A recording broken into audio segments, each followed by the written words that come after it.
أهؤلاء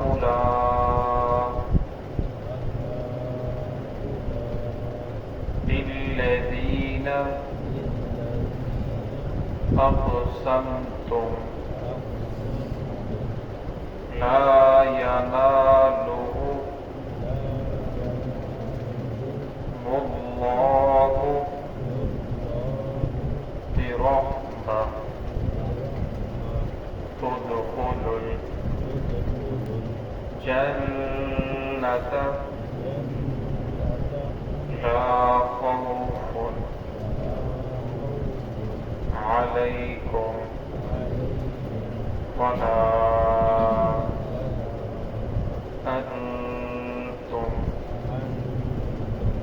تحزنون ونادى أصحاب النار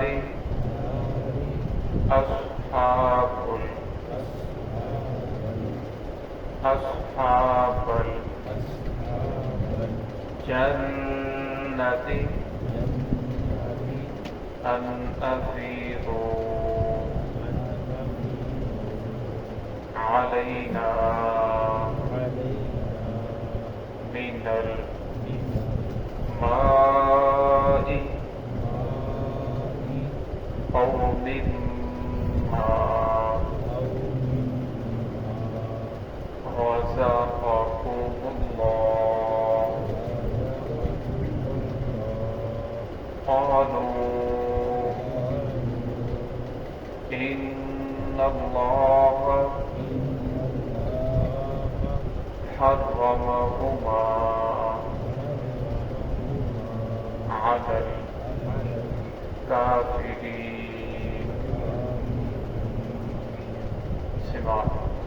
بسم الله الرحمن الرحيم. أهؤلاء الذين أقسمتم لا ينالهم الله برحمة ادخلوا الجنة لا خوف عليكم ولا أنتم تحزنون ونادى أصحاب النار أصحاب الجنة أن أفيضوا علينا من الماء أو مما رزقكم الله قالوا إن الله حرمهما على الكافرين. أهؤلاء الذين أقسمتم، کیا یہی ہے وہ لوگ اقسمتم جن کے بارے میں تم قسمیں کھاتے تھے لا ینالہم اللہ برحمہ، ہرگز انہیں نہیں پہنچے گی اللہ رب العزت کی رحمت، اللہ کا فضل. ادخلوا الجنت، اللہ رب فرمائیں گے داخل ہو جاؤ جنت میں، لا خوف علیکم، تم پر کوئی خوف نہیں ہے، ولا انتم تحزنون، اور نہ تم غمگین ہوں گے، کوئی پریشانی ہوگی. ونادى اصحاب النار اصحاب الجنہ، اور آگ والے پکاریں گے جنت والوں کو، ان افیضوا علینا، اور وہ کہیں گے انڈیل دو علینا ہم پر، من الماء کچھ پانی میں سے، او مما رزقکم اللہ، یا وہ جو اللہ رب العزت نے تمہیں رزق دیا ہے اس میں سے کچھ ہمیں بھی دو. قالوا، وہ آگے سے کہیں گے ان اللہ حرمہما، بے شک اللہ رب العزت نے یہ دونوں چیزیں تم پر حرام قرار دی ہیں، علی الکافرین، کافروں پر ان چیزوں کو حرام قرار دیا ہے. اس پہلی آیت کے اندر اللہ رب العزت نے ان لوگوں کا مقام اور مرتبہ بیان فرمایا. اور میں دنیا کے اندر ایسے لوگ بھی ہیں جن کے بارے میں لوگ کہتے ہیں کہ اگر ان پر اللہ رب العزت راضی ہوتا تو دنیا میں انہیں مال و دولت دیتا. دنیا کے بعد ان کے پاس مال و دولت نہیں، اچھا کپڑا نہیں، اچھا مکان نہیں،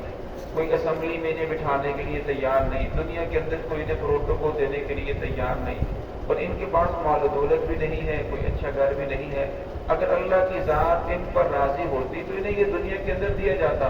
لہٰذا ہم نماز نہیں پڑھتے تو کیا ہوا، ہم روزے رکھتے تو کیا ہوا، ہم نے دین محمدی کو قبول نہیں کیا تو کیا ہوا، ہم پر تو اللہ کا فضل ہے، اتنی نعمتیں ہیں دنیا کے اندر، ہمارا اتنا پروٹوکول ہے، ہمارے اللہ رب العزت نے مال و دولت دیا ہے، اولاد دیا ہے، اچھا گھر کاروبار ہے،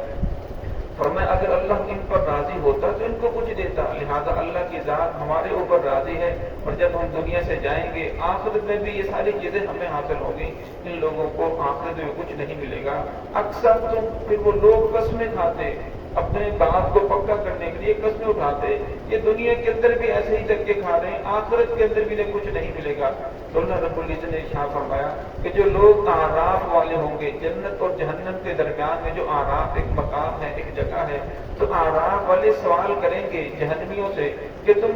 یہی لوگ ہیں جن کے بارے میں تم کہتے تھے کہ یہ اللہ رب العزت کی رحمت سے محروم ہے، ہرگز اللہ رب العزت ان پر رحمت نہیں کرے گا۔ ورنہ اللہ رب العزت ان کے بارے میں فرما رہا ہے ادخلوا الجنہ، داخل ہو جاؤ جنت میں، لا خوف علیکم، تم پر کوئی خوف نہیں ہے۔ خوف سے مراد یہ ہے کہ انسان کو اگر اللہ رب العزت کو نعمت دے دے تو انسان کو خوف ہوتا ہے کہ کہیں یہ نعمت چھین نہ جائے، میں صحت مند ہوں کہیں میں بیمار نہ ہو جاؤں، اور میں اگر کوئی بھی انسان کو پریشانی نہ ہو، یہ پریشانی تو ہوتی ہے کہ آخر مجھے موت آ جانی ہے، اور میں دنیا کے لیکن جنت کے اندر اللہ رب العزت انسان کو جو نعمت عطا فرمائیں گے اس کے اوپر کوئی خوف نہیں ہوگا، کوئی زوال نہیں ہوگا، یہ نہیں ہوگا کہ کہیں مجھے جنت سے نکال نہ دیا جائے، یہ عروج کہیں زوال کے اندر تبدیل نہ ہو جائے، یہ صحت کبھی بیماری کے اندر تبدیل نہ ہو جائے، یہ جوانی بڑھاپے کے اندر تبدیل نہ ہو جائے، آج تو میرا ڈنکا بج رہا ہے کل یہ ختم نہ ہو جائے، مطلب وہاں ایسا نہیں ہوگا، وہ ہمیشہ ہمیشہ کی نعمتیں ہوں گی، ہمیشہ ہمیشہ کی راحت ہوگی۔ ولا انتم تحزنون، اور فرمایا انسان غمگین ہوگا، انسان گزشتہ ماضی کے اندر کوئی غلطی ہو جائے تو انسان سوچتا ہے اگر میں ماضی میں ایسے نہ کرتا تو آج ایسا نہ ہوتا، اور میں جنتیوں کو جنت میں جانے کے بعد اللہ رب العزت ایسا بھی کوئی منظر نہیں دکھائیں گے جس کی وجہ سے وہ پریشان ہو جائیں کہ ہم دنیا کے اندر اللہ رب العزت کو یہ نعمتیں کرتے تو ہمیں یہ انعامات مل جاتے، تو ہمیں اللہ رب العزت جو دل کے اندر خواہش پیدا ہوگی ان کی فوراً وہ خواہش کو پورا فرمائیں گے۔ وَنَادَى أَصْحَابُ النَّارِ أَصْحَابَ الْجَنَّةِ، فرمایا اب یہ لوگ جو دنیا کے اندر تو دینداروں کو، نمازیوں کو، اللہ کرنے والوں کو حقارت کی نظر سے دیکھتے تھے، فرمایا اب یہ اعراف والوں کی جو مقام اعراف میں لوگ ہوں گے ان کی طرف توجہ نہیں دیں گے، ان کی طرف ان کی بات کی طرف دھیان نہیں کریں گے، بلکہ یہ جنتیوں کو پکاریں گے۔ وَنَادَى أَصْحَابُ الْجَنَّةِ، اور جنت والوں کہیں گے أَنْ أَفِيضُوا عَلَيْنَا، کہ اللہ رب العزت نے جو تمہیں نعمتیں دی ہیں، پانی دیا ہے، رزق دیا ہے، أَنْ أَفِيضُوا عَلَيْنَا مِنَ الْمَاءِ، اس پانی میں سے کچھ پانی ہمارے اوپر پھر ڈھیر دو، ہمارے اوپر بھی کچھ پانی ڈال دو، ہمیں بھی کچھ راحت حاصل ہو جائے۔ فرمایا جو جہنم کا پانی ہے یہ تو ابلتا ہوا کھولتا ہوا پانی ہے، یہ تو ہم پی نہیں سکتے، زیادہ پانی میں سے کچھ ہمیں بھی دو۔ فرمایا جو اللہ رب العزت تمہیں رزق دیا ہے اس رزق میں سے ہمیں بھی کچھ دو۔ اب فرمایا آگے سے وہ جنتی کہیں گے قالوا ان اللہ حرمهما علی الکافرین، بے شک یہ چیزیں اللہ رب العزت نے کافروں پر حرام قرار دی ہیں۔ فرمایا یہ بھی ہو سکتا ہے باپ جنت میں ہو، بیٹا دوزخ میں پانی مانگ رہا ہو، باپ دوزخ میں ہو، بیٹا جنت میں ہو، وہاں پانی مانگ رہا ہو۔ یہ بھی ہو سکتا ہے کہ وہاں بھائی بھائی سے پانی مانگ رہا ہو۔ دنیا کے اندر اللہ رب العزت نے یہ رشتے قائم کیے ہیں، فرمایا اولاد کی پرورش سب سے مشکل ترین کام ہے، لیکن ماں کے دل کے اندر اللہ رب العزت نے یہ محبت ڈال دی، وہ ساری تکلیفیں برداشت کرتی ہے لیکن اپنے بچے کی پرورش کرتی ہے۔ اب باپ جو ہے سارا دن محنت مشقت کرتا ہے، لا کر اپنی اولاد کے اوپر نشاور کر دیتا ہے، کیوں؟ اللہ رب العزت کی ذات نے دلوں کے اندر محبت ڈال دی ہے، بھائی بھائی کے اوپر خرچ کر رہا ہے، ایک مسلمان دوسرے مسلمان کے اوپر خرچ کرتا ہے، کیوں؟ اس لیے کہ اللہ رب العزت دلوں کے اندر محبت ڈال دی ہے۔ تو وہاں فرمایا جو دلوں کے اندر محبت ہوگی وہ ایمان والوں کی ہوگی، ایمان والوں کے ساتھ تو محبت ہوگی۔ فرمایا جب قیامت قائم ہوگی تو فرمایا یہ جو محبتیں ہیں، عداوتیں ہیں، ختم ہو جائیں گی، انہی لوگوں کے ساتھ محبت ہوگی جن کے دل کے اندر ایمان ہوگا۔ فرمایا ایمان والے ہی اصل انسان کے بھائی ہیں۔ تو فرمایا اللہ رب العزت ان لوگوں کو آخرت کے اندر کچھ نہیں ملے گا، اس لیے فرمایا کہ دنیا کے اندر کسی انسان کے پاس مال دولت کا آ جانا یہ اللہ رب العزت کی رضا کی دلیل نہیں، اور دنیا کے پاس کسی انسان کے پاس غریبی کا آ جانا، مال و دولت کا نہ ہونا یہ اللہ رب العزت کی ناراضگی کی دلیل نہیں۔ اگر مال و دولت کا ہونا اللہ رب العزت کی رضا کی دلیل ہوتی تو محمد الرسول اللہ صلی اللہ علیہ وسلم کے اوپر ایسے حالات بھی آئے کہ 2 مہینے تک گھر کے اندر چولہا نہیں جلا، ستو کھا کر، کھجور کھا کر اور پانی پی کر کسی کے اوپر گزارا کیا۔ اور جب جس وقت شیب ابی طالب کی جو گھاٹی میں تھے تو وہاں کھجوریں بھی نہیں تھے، درختوں کے پتے کھائے اور پتے کھا کر پانی پیا۔ تو فرمایا مال و دولت کا نہ ہونا یہ اللہ رب العزت کی ناراضگی کی دلیل نہیں ہے۔ فرمایا اور مال و دولت کا ہو جانا یہ اللہ رب العزت کی رضا کی دلیل نہیں۔ اصل کے اندر دیکھا جائے گا کہ محمد رسول اللہ صلی اللہ علیہ وسلم کے دامن کو کس نے تھاما ہے، محمد رسول اللہ صلی اللہ علیہ وسلم کی غلامی کو کس نے قبول کیا ہے، آپ صلی اللہ علیہ وسلم کی سنتوں کے مطابق جن کی کون گزار رہا ہے، آپ صلی اللہ علیہ وسلم جو دین لے کر آئے اس کے مطابق چلنے کی کون کوشش کر رہا ہے۔ فرمایا جو اس کے مطابق کوشش کرے گا اللہ رب العزت نے مال و دولت بھی دیا ہے تو فرمایا پھر تو نور نالا نور ہے۔ اگر مال و دولت نہیں بھی دیا فرمایا پھر بھی اللہ رب العزت کا فضل ہے کہ اس مالک نے کلمہ پڑھنے کی توفیق عطا فرمائی۔ ایمان سے بڑی دولت دنیا اور آخرت میں کوئی نہیں ہے۔ تو ہے کہ اللہ رب العزت ہم سب کو صراط مستقیم پہ چلنے کی توفیق عطا فرمائے۔